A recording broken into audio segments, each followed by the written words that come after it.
नमस्कार दोस्तों, आज मैं आप लोग के सामने प्रस्तुत करने वाला हूँ भारतीय राष्ट्रीय आंदोलन से संबंधित कुछ प्रश्न।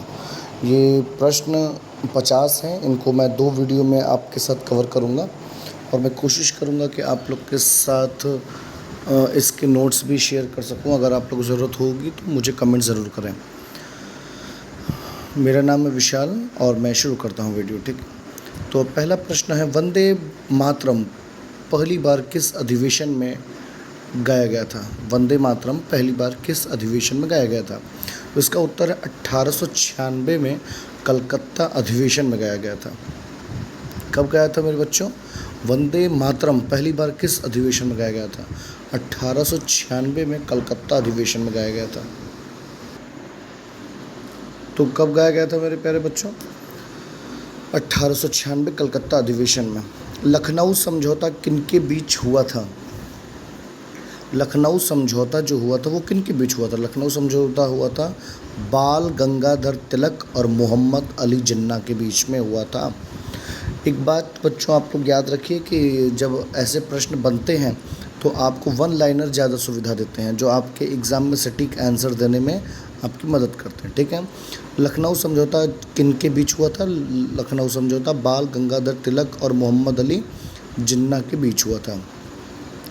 केसरी अखबार किसने लिखा था? केसरी अखबार किसने लिखा था? लोकमान्य तिलक ने। ये तो सब जानते हैं। लोकमान्य तिलक ने कौन सा अखबार लिखा था प्यारे बच्चों? केसरी अखबार किसने लिखा था? लोकमान्य तिलक। हिंदुस्तान रिपब्लिक एसोसिएशन के संस्थापक कौन थे? राम प्रसाद बिस्मिल। हिंदुस्तान रिपब्लिक एसोसिएशन के संस्थापक कौन थे? राम प्रसाद बिस्मिल। ठीक है प्यारे बच्चों, हिंदुस्तान रिपब्लिक एसोसिएशन के संस्थापक कौन थे? राम प्रसाद बिस्मिल। फॉरवर्ड ब्लॉक की स्थापना किसने की थी प्यारे बच्चों? फॉरवर्ड ब्लॉक की स्थापना किसने की थी? सुभाष चंद्र बोस ने। असहयोग आंदोलन का मुख्य लक्ष्य क्या था? असहयोग आंदोलन का मुख्य लक्ष्य क्या था? असहयोग आंदोलन का मुख्य उद्देश्य यह था कि स्वराज की प्राप्ति करना। यह नॉन कोऑपरेशन मूवमेंट था। ये गांधी जी के द्वारा चलाया गया था। मैं आपको यहाँ पे एक क्वेश्चन और अपने से ऐड करके बता देता हूँ। ठीक है, 25 की जगह 26 क्वेश्चन हो जाएंगे हमारे। असहयोग आंदोलन का मुख्य लक्ष्य क्या था? स्वराज की प्राप्ति। रॉलेट एक्ट कब पारित किया गया था? रॉलेट एक्ट 6 फरवरी 1919 में पारित किया गया था। कब पारित किया गया था? 6 फरवरी 1919 में। रॉलेट एक्ट कब पारित किया गया था? 6 फरवरी 1919 में। गांधी जी के साथ पूना समझौता पर किसने हस्ताक्षर किया था? गांधी जी के साथ पूना समझौते पर किसने हस्ताक्षर किए थे? भीमराव अंबेडकर ने। किसने हस्ताक्षर किए थे पूना समझौते पर? भीमराव अंबेडकर ने, मतलब BR अम्बेडकर ने। सविनय अवज्ञा आंदोलन का मुख्य कार्यक्रम क्या था? सविनय अवज्ञा आंदोलन का मुख्य कार्यक्रम क्या था? सविनय अवज्ञा आंदोलन का मुख्य कार्यक्रम यह था जिसका नाम था नमक सत्याग्रह, मतलब नमक की लड़ाई, नमक सत्याग्रह। भारत छोड़ो आंदोलन कब शुरू किया गया था? भारत छोड़ो आंदोलन कब शुरू किया गया था? 8 अगस्त 1942 में। सोचिए 3 साल लग गया भारत छोड़ो आंदोलन शुरू करने में। इतने साल से खाली अंग्रेज़ों को परेशान किया जा रहा था भारतीयों के द्वारा। भारतीय राष्ट्रीय कांग्रेस की पहली महिला अध्यक्ष कौन थी? Annie Besant. ये बहुत बड़ा नाम है जो कि आपके हर एग्ज़ाम में पूछा जाता है। ये बहुत ही इम्पोर्टेंट प्रश्न है, इसको आप लोग हाईलाइट करके रखिएगा। भारतीय राष्ट्रीय कांग्रेस की पहली महिला अध्यक्ष कौन थी? Annie Besant. खिलाफत आंदोलन का मुख्य उद्देश्य क्या था? खिलाफत आंदोलन का मुख्य उद्देश्य क्या था? खिलाफत आंदोलन का मुख्य उद्देश्य यह था कि खिलाफत की बहाली करनी है। क्या करनी है? खिलाफत की बहाली। सुभाष चंद्र बोस के राजनीतिक गुरु कौन थे? सुभाष चंद्र बोस के राजनीतिक गुरु कौन थे? चित्तरंजन दास। नमक सत्याग्रह का उद्देश्य क्या था? नमक कानून का उल्लंघन। क्या था? नमक कानून का उल्लंघन। नमक सत्याग्रह का उद्देश्य क्या था? नमक कानून का उल्लंघन। भारत छोड़ो आंदोलन का नारा क्या था? भारत छोड़ो आंदोलन का नारा क्या था? करो या मरो। ये प्रश्न संख्या 16 जो है ये बहुत ज़्यादा ज़रूरी है। जलियांवाला बाग हत्याकांड कब हुआ था? 13 अप्रैल 1919 में। और ये कहाँ हुआ था? यह हुआ था पंजाब के अमृतसर में, जलियांवाला बाग। तो ये आप याद रखिएगा, 13 अप्रैल 1919 में। जलियांवाला बाग हत्याकांड का मुख्य कारण क्या था? रॉलेट एक्ट के विरोध में प्रदर्शन। ये बहुत ही महत्वपूर्ण प्रश्न है, इसको ध्यान रखिएगा। मैं इसको हाईलाइट कर देता हूँ। ये वाला प्रश्न जो प्रश्न संख्या 17 है, ये आपके परीक्षा के उद्देश्य से, कोई भी परीक्षा आप देने जा रहे हैं तो ये बहुत ज़रूरी है। जलियांवाला बाग हत्याकांड का मुख्य कारण क्या था? Rowlatt act. भारतीय राष्ट्रीय कांग्रेस की स्थापना किसने की थी? भारतीय राष्ट्रीय कांग्रेस की स्थापना किसने की थी? A.O. ह्यूम ने। किसने की थी? भारतीय राष्ट्रीय कांग्रेस की स्थापना A.O. ह्यूम ने की थी। आपको एक प्रश्न मैं दे रहा हूँ, भारतीय राष्ट्रीय कांग्रेस की स्थापना किस सन में की गई थी? ये आप खोज के कमेंट में ज़रूर बताइएगा। ये अगर आपको पता हो तो कमेंट में ज़रूर बताएं। भारतीय राष्ट्रीय कांग्रेस का पहला अधिवेशन कहाँ हुआ था? मुंबई में। भारतीय राष्ट्रीय कांग्रेस का अधिवेशन कहाँ हुआ था? मुंबई में। स्वदेशी आंदोलन का मुख्य उद्देश्य क्या था? स्वदेशी आंदोलन का मुख्य उद्देश्य क्या था? विदेशी वस्तुओं का बहिष्कार। क्या था? विदेशी वस्तुओं का बहिष्कार। स्वदेशी आंदोलन कर रहे हैं तो जाहिर सी बात है कि विदेशी जो वस्तुएं हैं उनका हम लोग बहिष्कार ही करेंगे। बंगाल विभाजन कब हुआ था? बंगाल विभाजन कब हुआ था?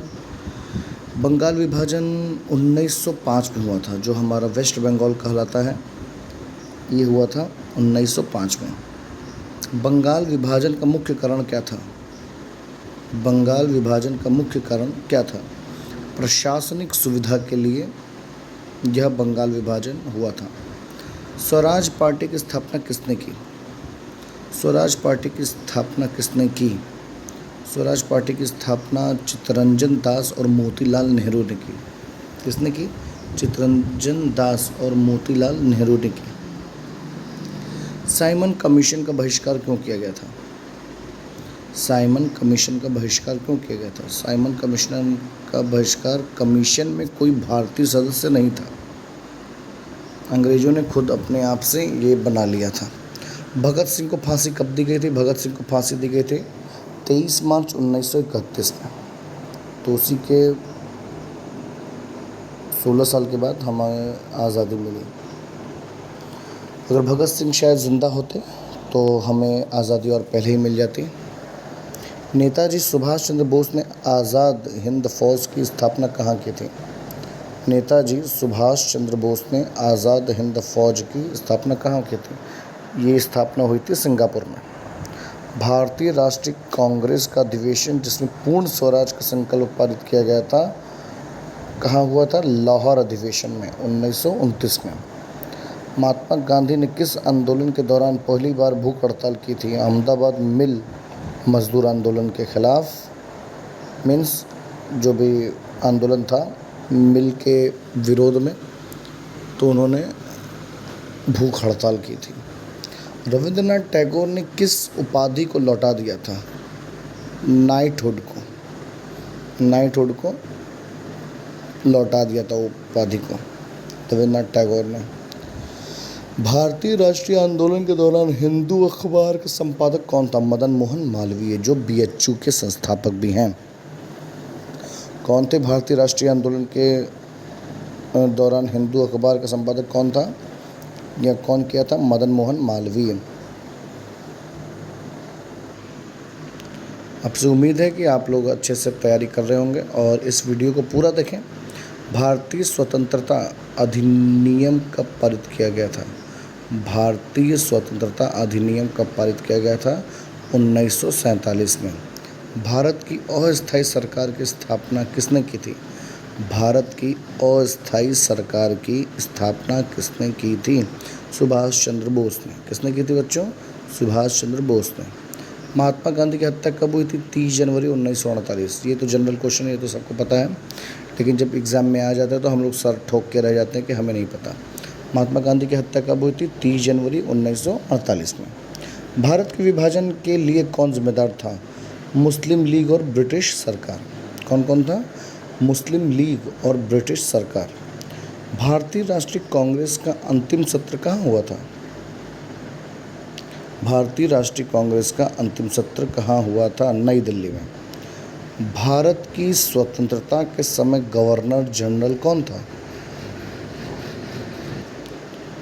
भारत की स्वतंत्रता के समय भारत का गवर्नर जनरल कौन था? Lord Mountbatten. ये एक बहुत महत्वपूर्ण क्वेश्चन आता है। भारतीय राष्ट्रीय आंदोलन में दांडी मार्च का महत्व क्या था? भारतीय राष्ट्रीय आंदोलन में दांडी मार्च का महत्व क्या था? नमक सत्याग्रह की शुरुआत क्या थी? नमक सत्याग्रह की शुरुआत। महात्मा गांधी के राजनीतिक गुरु कौन थे? महात्मा गांधी के राजनीतिक गुरु थे गोपाल कृष्ण गोखले। कौन थे? गोपाल कृष्ण गोखले। ये भी बहुत बड़ा नाम है, इनके बारे में कभी हम लोग विस्तार में चर्चा करेंगे। भारतीय राष्ट्रीय कांग्रेस के किस अधिवेशन में पूर्ण स्वराज का प्रस्ताव पारित किया गया था? भारतीय राष्ट्रीय कांग्रेस के किस अधिवेशन में पूर्ण स्वराज का प्रस्ताव पारित किया गया था? लाहौर अधिवेशन में। कब पारित किया था? लाहौर अधिवेशन में। सुभाष चंद्र बोस का जन्म कहाँ हुआ था? कटक में। देखिए ये महत्वपूर्ण क्वेश्चन निकल करके आता है। सुभाष चंद्र बोस का जन्म कहाँ हुआ था? कटक में।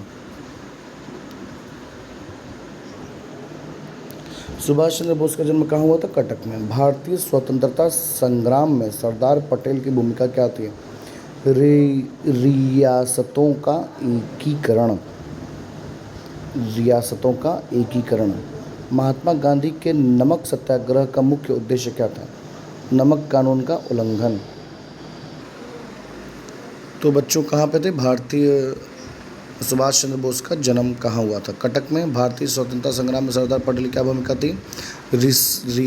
रियासतों का एकीकरण। महात्मा गांधी के नमक सत्याग्रह का मुख्य उद्देश्य क्या था? नमक कानून का उल्लंघन। क्या था? नमक कानून का उल्लंघन। भारतीय राष्ट्रीय आंदोलन के दौरान फॉरवर्ड अखबार का संपादक कौन था? ये नाम बहुत ज़रूरी है, सुभाष चंद्र बोस। फॉरवर्ड अखबार भी अभी हम लोग सुन रहे हैं, तो ये प्रश्न आ भी चुका है पहले एग्ज़ाम में। सुभाष चंद्र बोस थे फॉरवर्ड अखबार के संपादक। भारत छोड़ो आंदोलन का मुख्य उद्देश्य क्या था? ब्रिटिश शासन का अंत। क्या था? ब्रिटिश शासन का अंत। ये ब्रिटिश शासन का अंत जो हुआ, महात्मा गांधी जब जिंदा थे तो उसके बाद जितने भी लोगों ने हिस्सा लिया भारतीय स्वतंत्रता में, तो ये सबकी एक अहम भूमिका थी। ठीक है। ब्रिटिश शासन का अंत। महात्मा गांधी की विचारधारा किस पर आधारित थी? अहिंसा और सत्याग्रह पे। किस पे थी? अहिंसा और सत्याग्रह पे। भारतीय राष्ट्रीय कांग्रेस की स्थापना का मुख्य उद्देश्य क्या था? भारतीयों के अधिकारों की मांग। ये बहुत है। भारतीय राष्ट्रीय कांग्रेस की स्थापना का मुख्य उद्देश्य क्या था? क्यों हुई थी? भारतीयों के अधिकारों की मांग। तो इसलिए हमारी जो कांग्रेस पार्टी है वो बहुत पुरानी है। भारतीय स्वतंत्रता संग्राम में भगत सिंह की भूमिका क्या थी? क्रांतिकारी गतिविधि। मतलब एक कुछ चीज़ें ऐसी करते थे वो कि जो एकदम रातों रात फेमस हो जाते थे, उसको क्रांतिकारी कहते थे। महात्मा गांधी के अनुयायी कौन थे? जवाहरलाल नेहरू और विनोबा भावे। भारतीय राष्ट्रीय आंदोलन के दौरान हरिजन अखबार का संस्थापक कौन था? महात्मा गांधी। ठीक। हरिजन अखबार का संपादक कौन था? महात्मा गांधी।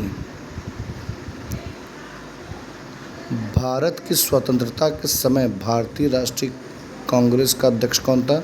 जे.बी. कृपलानी।